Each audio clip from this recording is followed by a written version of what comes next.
Welcome to another whiskey review with me, the Whiskey Novice. It's great to be with you as always. Thank you for joining me for review number 83. I had to think about that. And it's part 4 of my series looking at some, but not all, independent bottlers. Yes, and this time it is the turn of North Star.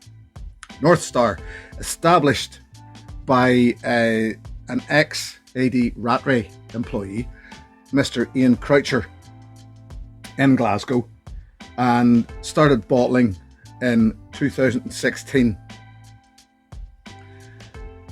This one is the Glenrothes 11-year-old, and this was the one that was released in 2020 to celebrate Ralfy. I'm sure all of us know Ralfy. Some of us don't know Ralfy, I'm sure. To celebrate Ralfy's 10 years of vlogging. There's a little picture celebrating 10 years on Ralfy.com. And even another little thing about North Star. Their labels, and I didn't realise this actually until I started to do a little research on them. Their labels are colour coded to region. Didn't know that. There you go. There's a little tip for you. So yes, this, an independent bottling, Glenrothes 11-year-old, released to celebrate 10 years of Ralfy reviews, Ralfy.com. And I think some of the funds received from this went to a very special cause, etc. So it was all for, all a very good thing. Give you a little background on this bottle. It was distilled in September 2007. It was bottled in August 2019 from a sherry butt. It's bottle number 437 of 618. So there you go. Let's get into it, shall we? Bottled, cask strength 51.4%, non-chill filtered, no colour added. Something that we're starting to expect of independent bottlers.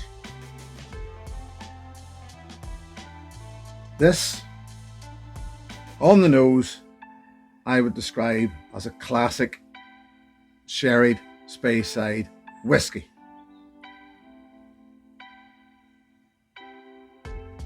It's a potent one. To go into that nose unprepared, and it would lay you out very quickly.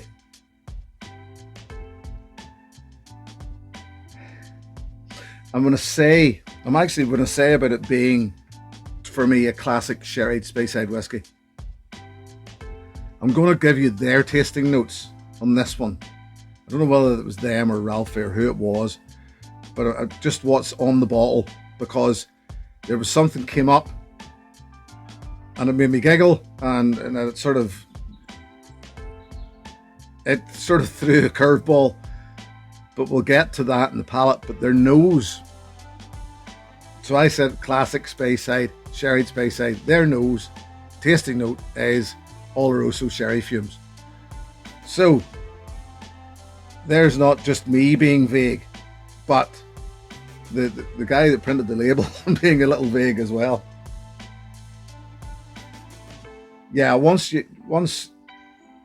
acclimated to that nose, to that alcohol, it's massive, beautiful flavour. Cherries and marzipan, and I had to go back to Mrs. Novice again and ask the question, are cherries and marzipan a thing? Because I had something in my head, and she said, of course, it's a cherry bakewell tart. And as soon as she said it, I knew she was 100% right, because that's what I was getting. It's cherry bakewell tart. Very, very plain to me. Hefty fruit notes. Orange, prunes, mixed pale, dark, dry fruits. Once again, an awful lot of that you think about a good sherry matured malt.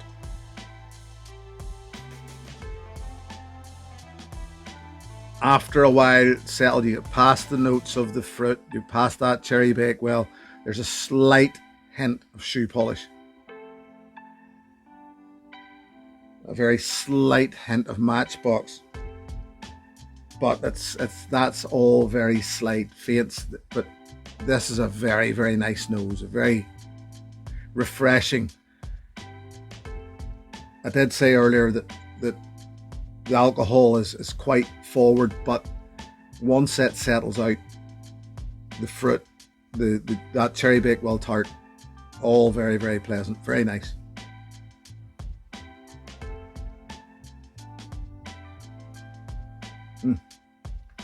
Sweet and sour delivery, lovely, coats really well, really nice palate. I'm going to go back to the tasting notes for this one. This is where I get my laugh, because I read something and I thought basically whoever had written these tasting notes had lost the plot. But I did a bit of work, because the palate, the tasting notes on the label says pecan chocolate caramel turtles. Turtles. What in blazes, thought I. So I googled it, wondering what it was, and it's this. It's these. It's a thing. And you can see caramel, pecan, chocolate, turtles. I can't comment on what they taste like because I've never had them. I certainly understand the chocolate and the caramel. Not necessarily getting that pecan, but yeah, there's certainly chocolate and caramel.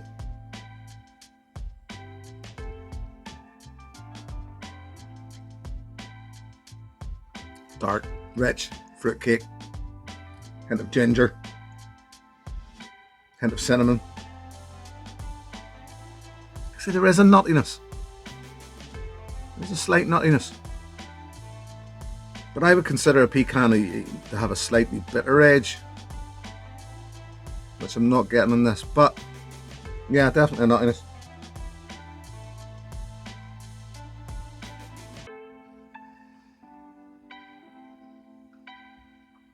A tinge of confectionery or candied fruit, maybe. Barley sugar. And then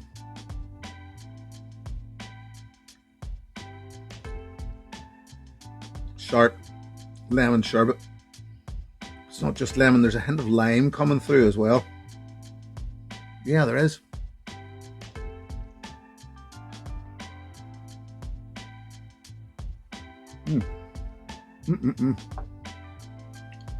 This is quality. Absolute quality. Finish. Long. Peppery. More of that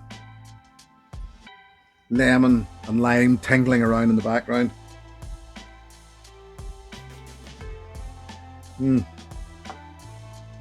Incredibly Moorish. Incredibly good. This was my when Ralfy released it as a celebration whiskey, I bought a bottle, and there wasn't that many releases. It says 618 bottles. So when I managed to get a bottle, I held it as my celebration bottle. Now, this was early to mid last year. As you can see, there's quite a bit left.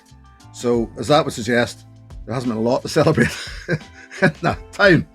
So, but it's one that I've wanted to review because from the get-go, from the very outset, this has been a tasty whiskey. It's brought a lot to the table, and it's one that I've wanted to review. So yet again, this was a good place and a good time to do it. Little drop of water. That lemon sherbet, not so much the lime, but the lemony thing starts to come out in the nose. More cakey, fruit cake. Park this a while, walk away from it, leave it, go back to it. You'll smell it across the room almost. It just wants to get out there. I almost think it's that lemon and lime thing coming through the back, which is pushing it forward. but it's just pushing everything out to the front, and then the lemon and lime's hanging around in the background. Beautiful.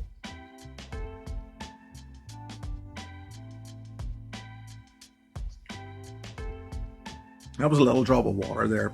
It helped because it rounded off some of the tingle off it. It wasn't sharp. I had already got used to the alcohol there. Not that it was, earlier I'd got round to it. I had already got used to it. So it wasn't the big shock, but just initially, it is quite strong.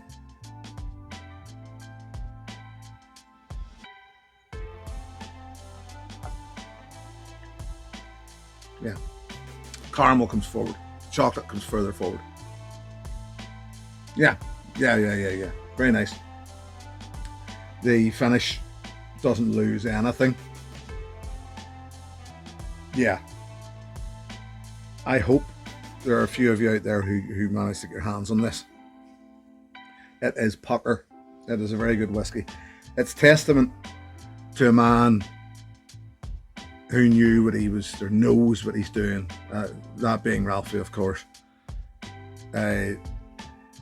You know, he wasn't going to put his name to this if it was crap.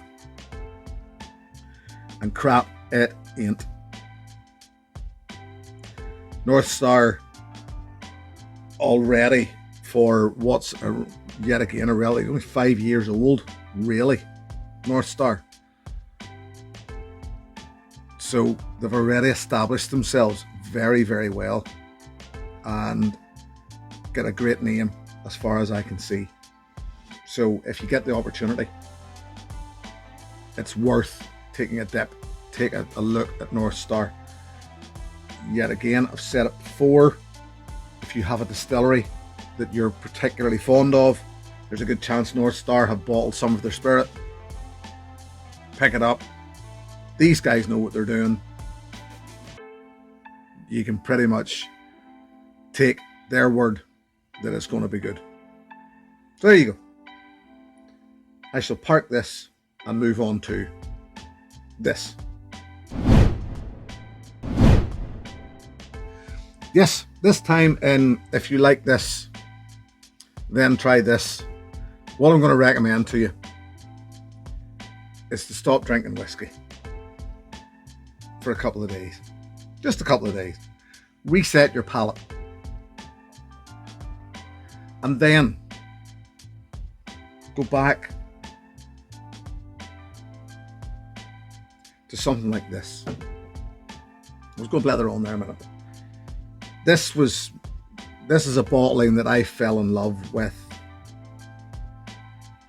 Sherry matured Speyside whiskey. The Aberlour 10-year-old. This is my backup because they've stopped making this. Now, there's probably still quite a few places around that you'll be able to pick a bottle up. There seemed to be an awful lot of stock floating about. It doesn't have to be this. It doesn't even have to be, I would nearly guarantee you, it doesn't even need to be Speyside. Get yourself a Glengoyne 12-year-old. Something like that. Something that's been well made. It's got that sort of Highlandy Speyside-y feel. That sort of sherry maturation that I know you know what I'm talking about. And it's reviving your palate. It's pulling that thing back and the reason why you loved it in the first place. This North Star will always make me think of this. And it'll always, even though this is a whiskey in its own right, that's got its own thing going for it. It's good. It's not Aberlour, it's Glenrothes. It's a Glenrothes feel done by North Star. But if you can get where I'm coming from, it doesn't do any harm every now and again to just put whiskey to one side for a few days. Set it aside. Drink water. Cleanse your palate. Cleanse your system. And then to go back to something simple. I'm going to say relatively simple like this, it can taste incredibly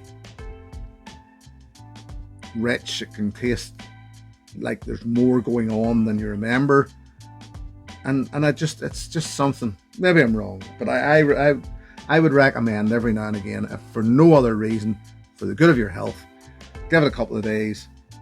But when you come back, you'll find complexities in simple bottlings that you maybe had forgotten about. So there you go. I got all sanctimonious there. I didn't mean to. I generally didn't mean to. No, it's just I remember my first approach to that sherry Space 80 thing, and loved it. And over time, as most of us do, you expect a little more, a little more, a little more. You ramp it up. You just want that little bit more. And it's now that I think that we turn to the independent bottler for that answer, because the independent bottler is giving us it. No colour added, no chill filtration. It's pure, it's natural. It's cask strength in most cases. And the proof is in the pudding. And generally, as with this, it's quality.